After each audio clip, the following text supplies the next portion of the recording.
Japan के प्रधानमंत्री Shinzo Abe आज इस्तीफा दे सकते हैं। ये खबर वहां के लोकल टेलीविजन ब्रॉडकास्टर कंपनी ने दिखाया है। ऐसा माना जा रहा है कि शिंजो आबे अपने स्वास्थ्य समस्याओं के चलते इस्तीफा दे सकते हैं। इस्तीफा देने के पीछे कई सारी बड़ी वजहें हैं।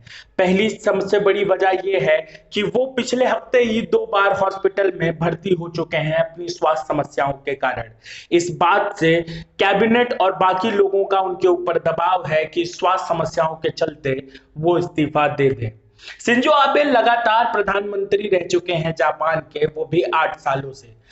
अगर आप में जिंदा है आपके हिस्से का गांव तो लाइक और सब्सक्राइब जरूर कर दीजिएगा। जब शिंजो आबे ने देश को संभाला था तब जापान सुनामी और न्यूक्लियर रेडिएशन के बीच खड़ा था।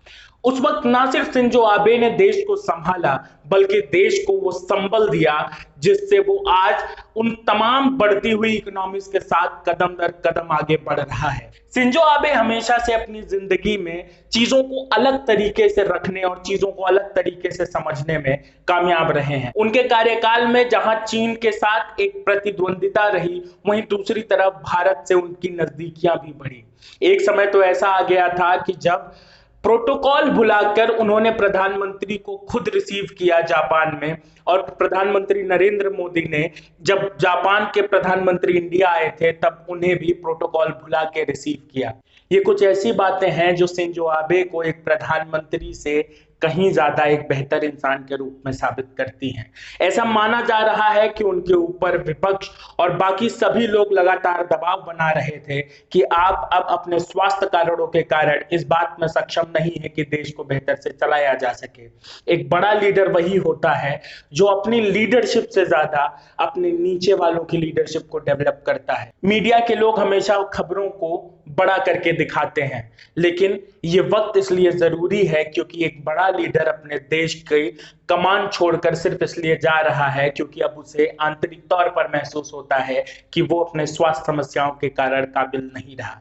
ये वो वक्त है जब शिंजो आबे जैसे लीडर अपने देश को एक बेहतर भविष्य के लिए तैयार कर कर अगली पीढ़ी को सौंपने जा रहे हैं। शिंजो आबे की लीडरशिप में ना सिर्फ निचला या मध्यम वर्ग का विकास हुआ बल्कि जीडीपी भी लगातार बढ़ती रही।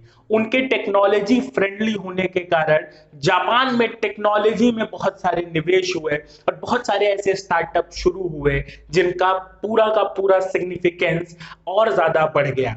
जापान हमेशा से टेक्नो फ्रेंडली कंट्री के रूप में जाना जाता है, लेकिन अब जापान ने प्रोसेसिंग यूनिट्स भी लगानी शुरू कर दी, तो इसके पीछे सबसे बड़ा योगदान शिंजो आबे का रहा। आबे को उनके हिस्से का योगदान और उनके हिस्से की सलामी जरूर मिलनी चाहिए। आप देख रहे थे द गवार, मेरा नाम शिवम त्रिपाठी।